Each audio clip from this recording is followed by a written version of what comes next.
ओम श्री कृष्णाय वयं नमः।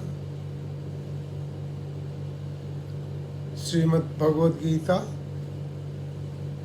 षष्ठम अध्याय छठा अध्याय। आज 9 जुलाई 2021 है, शुक्रवार है। इससे पहले हम 9वें और 10वें श्लोक पर चिंतन कर चुके हैं। 10वां श्लोक बहुत ही विशेष था, ये हमने देखा था। और हम अब आगे भगवान के बताए हुए मार्गदर्शन पे, उस राजमार्ग पे चलते हैं जहाँ भगवान शिव खुद उधर भ्रमण करते हैं। तो पहले 11वां श्लोक। शुचो देशे प्रतिष्ठाप्य स्थिरमासनमात्मनः नात्युच्छ्रितन्नातिनीचेन चेलाजीन कुशोत्तरम्।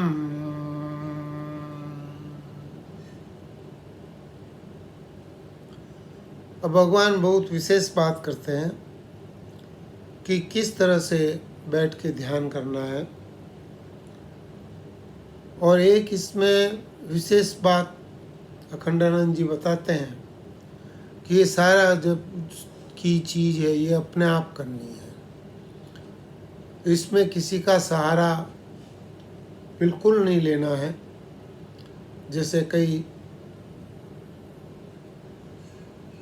लोग जब ध्यान में बैठते हैं तो अपने चेले को बोलते हैं पंखे से हवा करो, तो ऐसे ध्यान नहीं होता है। ध्यान में किसी का सहारा नहीं होता है। इससे पहले भी बोला था एकाकी यत चित्तात्मा, तो एकाकी खुद ही को करना है, किसी दूसरे की सहायता के बगैर। सबसे पहले भगवान बोल रहे हैं शुचो देशे प्रतिष्ठाप्य। शुचो देशे मतलब पवित्र स्थान पर, सुखद स्थान, साफ स्थान, पवित्र स्थान, उस पे प्रतिष्ठित होना है। तो वो स्थान आपको अपने आप ढूंढना है। अब इसमें सारी बातों का संगोपांग निरूपण होगा और इन बातों को अच्छी तरह से समझना ज़्यादा उचित रहेगा, क्योंकि शब्दों के अंदर वो शक्ति नहीं है जो इन शब्दों के अर्थ को बता सके। प्रतिष्ठाप्य का मतलब होता है प्रतिष्ठित होना, या जैसे कहते हैं कि मंदिर में प्राण प्रतिष्ठा होती है, उस तरह से प्रतिष्ठाप्य। तो हमको स्थान की पवित्रता, शुद्धता देखनी है। यहाँ पर एक बात और आती है कि हर एक स्थान पे जो जो भी स्थान होते हैं उसमें विचारों के संस्कार होते हैं।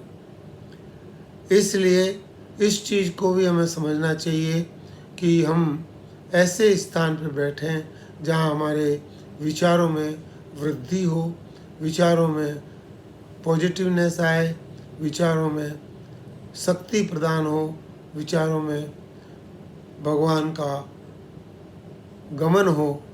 ऐसी जो चीज़ है वो शुचो देशे प्रतिष्ठाप्य में आता है।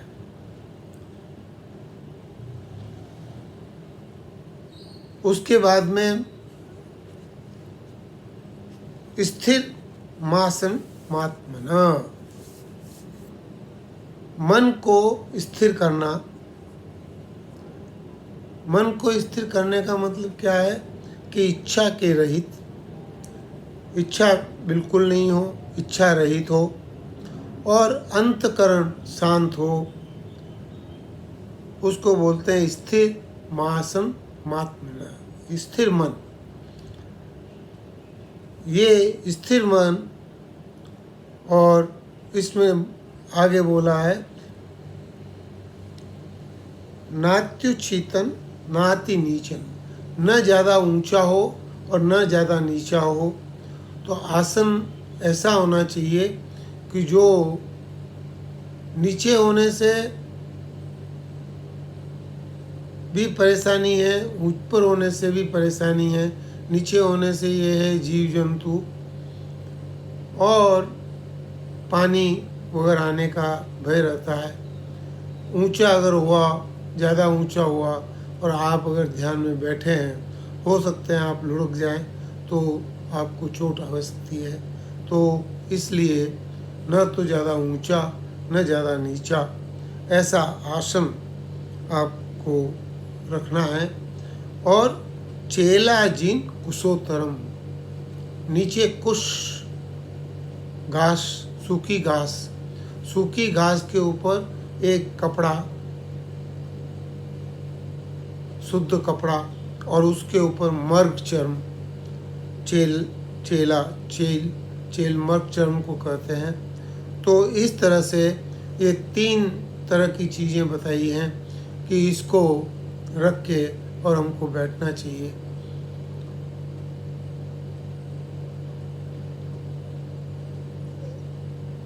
इसके बारे में थोड़ी देर बाद में फिर हम वापस बात करेंगे, लेकिन यहाँ पर ये शुद्ध माना गया है कि मर्ग चर्म जो है ये ध्यान लगाने के लिए इसको अच्छा समझा गया है। तो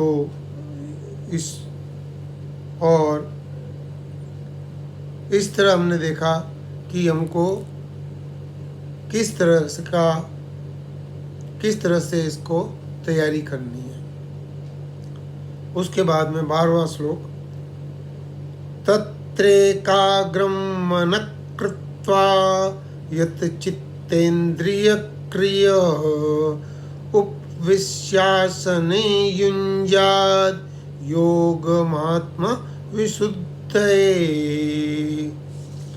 सीधी बात तो ये है कि आसन पर बैठ के चित्त और इंद्रिय क्रियाओं को वश में करना, ये वश में करने के लिए, और मन को एकाग्र करना है।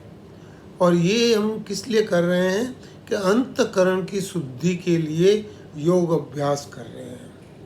तो ये अंतकरण की शुद्धि के लिए योग अभ्यास, अंतकरण की शुद्धि का यहाँ पर जो मतलब है वो ये है कि अहंकार को बिल्कुल शून्य करना है, मन में विचार नहीं आए और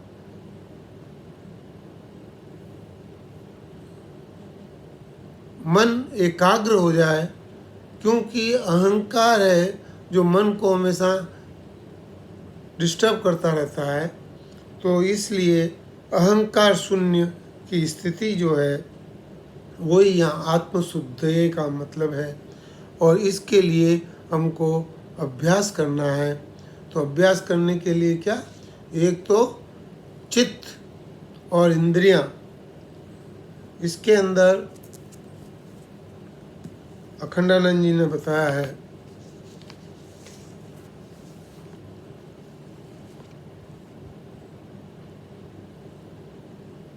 कि योगा अभ्यास के लिए मन में समता आनी चाहिए। मन एकाग्र होने का मतलब है निरुद्देश्य मन की रोकने का नाम एकाग्रता है।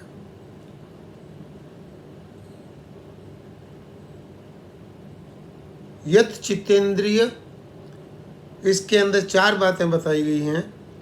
एक तो यह है कि संकल्प बिल्कुल नहीं होना चाहिए, दूसरा है कि विकल्प भी नहीं होना चाहिए, तीसरा है कोई निश्चय नहीं होना चाहिए, और चौथा है अहम क्रिया, अहमता से साथ में कोई भी क्रिया इसमें नहीं होनी चाहिए। मन को रोकना, इसको रोकना, बुद्धि को रोकना, किसी विचार को रोकना, ये सब भी अहम क्रियाएं हैं और ये चारों क्रियाएं इसमें नहीं होनी चाहिए। इससे इंद्रियां विक्षिप्त नहीं होती है और शरीर स्थिर हो जाता है और शरीर का हिलना डुलना अभ्यास ये बिल्कुल ही वर्जित है। यहाँ तक कहते हैं कि पलकें जो हैं वो पलकों का मूवमेंट भी बिल्कुल नहीं होना चाहिए। कई बार जब ध्यान लगा के बैठते हैं तो आँख की जो बॉल है उसका मूवमेंट भी नहीं होना चाहिए। तो इसके लिए हमें बार बार प्रैक्टिस करनी होती है और यहाँ पर इसको हम और डिटेल में अभी बात करेंगे। लेकिन ये जो एकाग्रता है, इस एकाग्रता को हमें प्राप्त करना है और ये एकाग्रता को किस लिए प्राप्त करना है कि अहंकार को नष्ट करने के लिए, अहंकार को ख़त्म करने के लिए और अंतःकरण की शुद्धि के लिए हम ये कर रहे हैं। 13वां श्लोक। समं काय शिरो ग्रीवन् धार्यन् चलमस्थिरः समप्रेक्ष्य नासिकाग्रं स्वं दिशं चानवलोकयन्।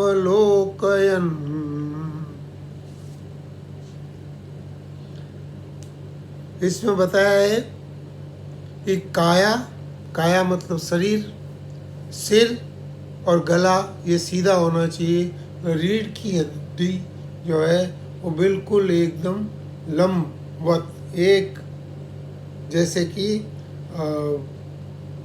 जब कारीगर काम करता है तो धागे से देखता है कि दीवार सीधी है कि नहीं है, ऐसे ही ये रीढ़ की हड्डी सीधी होनी चाहिए, गर्दन सीधी होनी चाहिए और सिर सीधा होना चाहिए, सामने की तरफ देखना है। तो इसके अंदर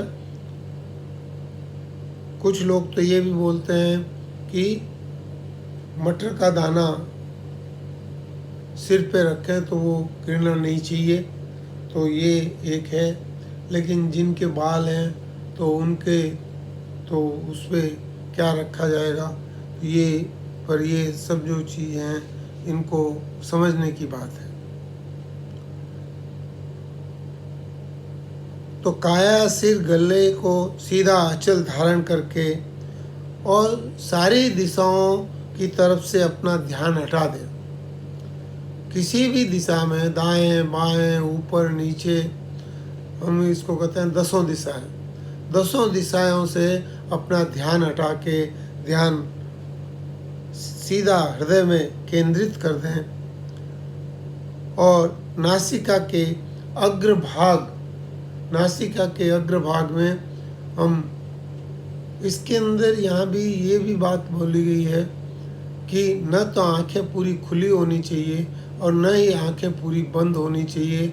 इसका नासिका का अग्रभाग है, इस अग्रभाग को देखते देखते हमको ध्यान करना है और उसी के अंदर ध्यान बढ़ाना है।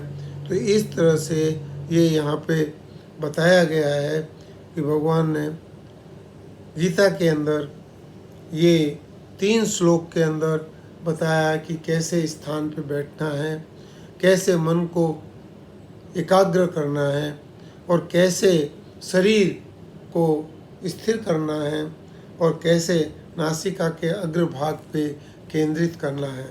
तो ये सारी चीज़ें हमने इन 11, 12 और 13 श्लोक में देखी है।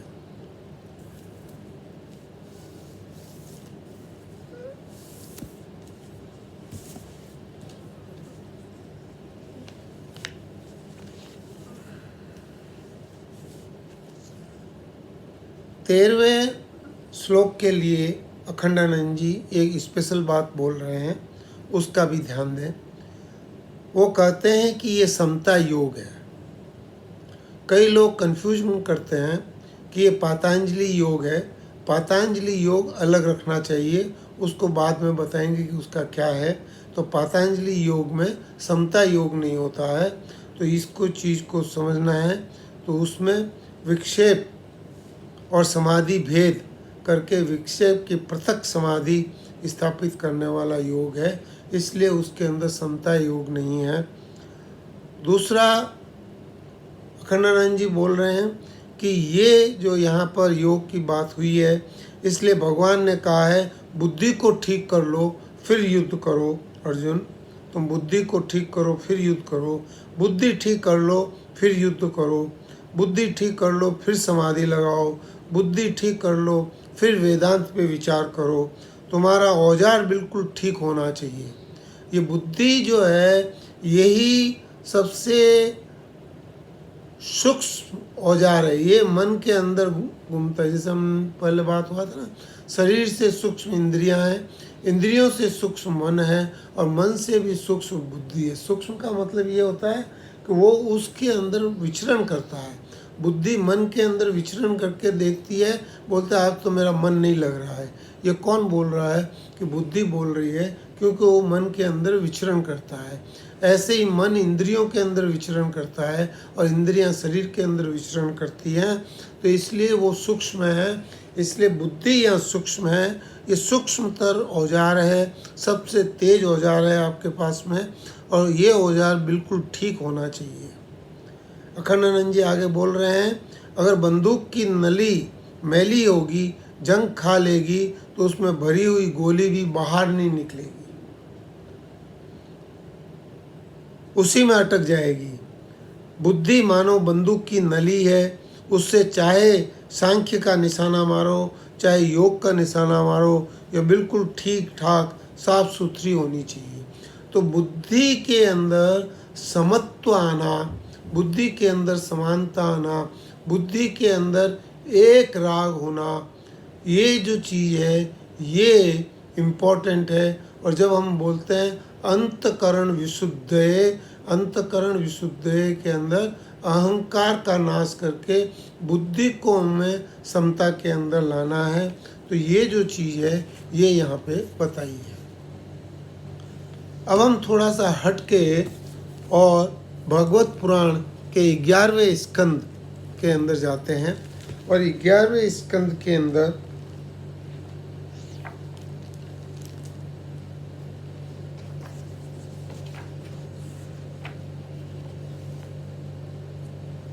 चौदहवां अध्याय, और 14वां अध्याय में 32 श्लोक से भगवान उद्धव को बताते हैं कि किस तरह से ये समाज बहुत डिटेल में है, और उसको हम थोड़ा सा समझने की कोशिश करते हैं कि वो क्या कहते हैं। भगवान कृष्ण बोलते हैं, हे उद्धव, जो न बहुत ऊंचा हो न बहुत नीचा हो, ऐसे आसन पर शरीर को सीधा रखे आराम से बैठ जाइए और हाथों को गोद में ले लें और दृष्टि अपनी नासिका के अग्र भाग पे लगा दें, जमा दें। इसके बाद में बोला है कि पूरक, कुंभक और रेचक, फिर रेचक, कुंभक और पूरक, ये सांस को लेना, रोकना, रेचक, और सांस को निकालना, फिर वापस सांस को लेना, फिर रोकना और फिर निकालना। ये दोनों ऊपर और नीचे ये सांस को रोकना है। और ये जो चीज़ है इसको नाड़ी शोधन प्राणायाम कहते हैं। ये नाड़ी शोधन प्राणायाम बार बार करना चाहिए।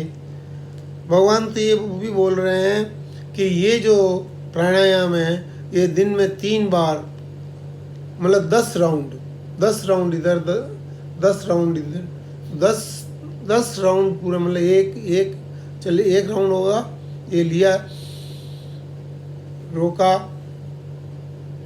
छोड़ा, फिर लिया, रोका, लिया, फिर छोड़ा, रोका। तो ये जो चीज़ है ये 1 राउंड हुआ। ऐसे 10 राउंड दिन में 3 बार करना चाहिए, ताकि एक बोलते हैं कि 1 महीने के अंदर आपका ये नाड़ी शोधन सध जाएगा। और इसका अभ्यास करते रहना चाहिए, और इसके साथ साथ इंद्रियों को जीतने का भी अभ्यास करना चाहिए।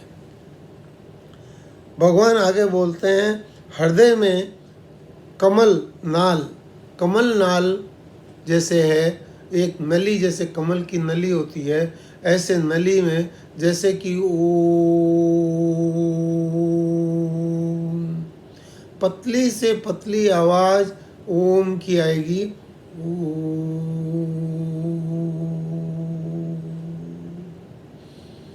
एक सार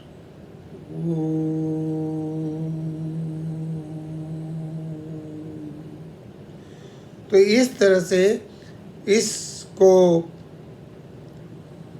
इसका चिंतन करें, प्राण के साथ में इसको ऊपर लाएं और प्राण के साथ में वापस इस आवाज़ को निकालें। दोनों साइड, प्राण को खींचते समय भी और प्राण को छोड़ते समय भी ये आवाज़ आनी चाहिए। और बोले कि इस आवाज़ के ऊपर अपना कोई प्रेशर नहीं होगा, इसको अपने प्रेशर से नहीं चलाएंगे, इसको अपने आप चलने दीजिए।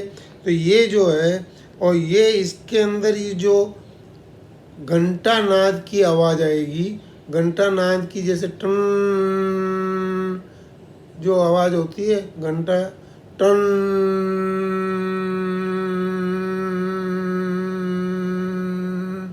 ऐसे ये ओम की आवाज़ इसके अंदर आएगी। और ये तांता टूटने नहीं पाए, ये जो आवाज़ है ये आवाज़ बिल्कुल टूटने नहीं पाए। और इस प्रकार भगवान बोलते हैं कि इसको 1 महीने के अंदर आप इसको साध सकते हैं। आपको निरंतर इसके लिए प्रयास करना पड़ेगा। इसके बाद ऐसा चिंतन करें कि हृदय में जैसे एक कमल है। कमल कैसा है कि उसका मुंह नीचे है, उसका मुंह नीचे है, ऐसा एक कमल है। उसी नाल के जो जिसमें आप ओम का उच्चारण कर रहे थे, उसी नाल के अंदर नीचे कमल है। और आप ऐसा सोचिए कि जैसे कि आप कमल को सीधा कर रहे हैं और उसका मुंह ऊपर की तरफ हो जाएगा। तो आप जैसे कि हमारे जितने भी बाहर की तरफ जो हमारा ध्यान है, वो ध्यान बाहर की तरफ से छूट के सिर्फ अंदर की तरफ हो जाएगा। उस कमल को ऊपर कर देंगे तो उसकी जो कणिका है पीली पीली, वो कणिका जो है वो गद्दी के जैसे है। उस कणिका के ऊपर पहले सूर्य का चिंतन करना है, फिर चंद्रमा का चिंतन करना है, और फिर अग्नि का चिंतन करना है। जैसे कि कणिका के ऊपर पहले सूर्य की गद्दी बैठाई, फिर उसके ऊपर चंद्रमा की गद्दी बैठाई, फिर उसके ऊपर अग्नि की गद्दी बैठाई। तो इस तरह से हम, और इस अग्नि के ऊपर भगवान विष्णु का ध्यान करना है। भगवान विष्णु जैसे इनके ऊपर बैठे हुए हैं, और भगवान विष्णु के विग्रह की कल्पना करनी है। उनकी विग्रह का कि जिनके अवयव कितने गठित हैं, उनके सुडोल हैं, रोम रोम में शांति टपक रही है, मुख कमल अत्यंत प्रफुल्लित है, सुंदर है, उसने घुटने तक 4 भुजाएं, महाबली महाबाहु। तो ये जो चीज़ है, और बड़ी सुंदर और मनोहर गर्दन है। उनके बारे में जितना कुछ कहा जाए वो कम है। मरकत मणि के समान सुगंधित कपोल है, मुख पर मंद मंद मुस्कान है, अनोखी छटा है, दोनों ओर के कान बिल्कुल बराबर हैं। इस तरह से पूरा श्रीवत्स का यहाँ पर लक्ष्मी जी का चिन्ह है वक्ष स्थल पर, उनका पतांबर है, अपने स्थान पर चमचमाते किरीट, कंगन, करगनी, बाजूबंद शोभायमान है।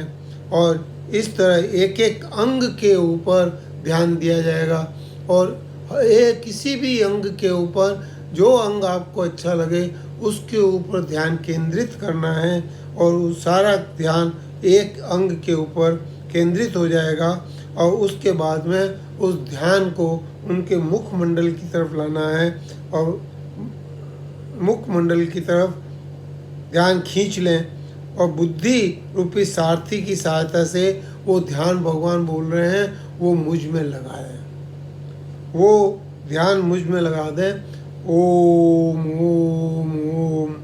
तो इस तरह से उन्होंने बताया कि सारे शरीर पे ध्यान होने लगे तब अपने चित्त से खींचकर एक स्थान पर ले आएं और अन्य अंगों का चिंतन न करके केवल मंद मुस्कान की छटा जो है उसके ऊपर मेरे मुख पर ध्यान करें। तब चित्त के मुखाबिंद में ठहर जाएं, तो वहाँ से हटाकर आकाश की तरफ स्थित करें, आकाश की तरफ ध्यान है। तदंतर आकाश का चिंतन भी त्याग कर मेरे स्वरूप में आरूढ़ हो जाए। आकाश से भी चिंतन त्याग कर भगवान की उस निराकार वृत्ति के अंदर मेरा ध्यान हो जाए। और भगवान बोलते हैं जब इस प्रकार चित्त समाहित हो जाता है तब जैसे ज्योति एक दूसरी ज्योति में आके मिल जाती है ऐसा अनुभव होने लगेगा। और ये जो अनुभव है ये अनुभव ही इम्पोर्टेंट है। ये जो अभी तक 3 श्लोक में और इसमें भागवत की इसमें जो आया है एक एक चीज़ का जगह ढूंढने से लेके एक एक चीज़ का जो अनुभव है वो अनुभव हमें अपने अंदर महसूस करना है। तो योगी इस प्रकार तीव्र ध्यान योग द्वारा मुझे ही अपने चित्त में संयम करता है और उसके चित्त की वस्तु में अनेकता तत्व संबंधी ज्ञान और उनकी प्राप्ति के लिए होने वाले कर्मों का भ्रम शीघ्र ही निवृत्त होता है। कर्मों का भ्रम निवृत्त हो जाता है, ज्ञान की प्राप्ति होती है। तो ये जो चीज़ है ये यहाँ पे भागवत के 11वें स्कंद के 14वें अध्याय के 32 से लेके 46 श्लोक तक भगवान ने बताया है। इसको ध्यान पूर्वक जब हम करेंगे और इसके अंदर इतना चित्त लगाएंगे, इसके अंदर मन लगाएंगे तो धीरे धीरे हमारा ध्यान उसकी तरफ जाने लगेगा। तो ये जो चीज़ है इसको भगवान यहाँ पर बता रहे हैं।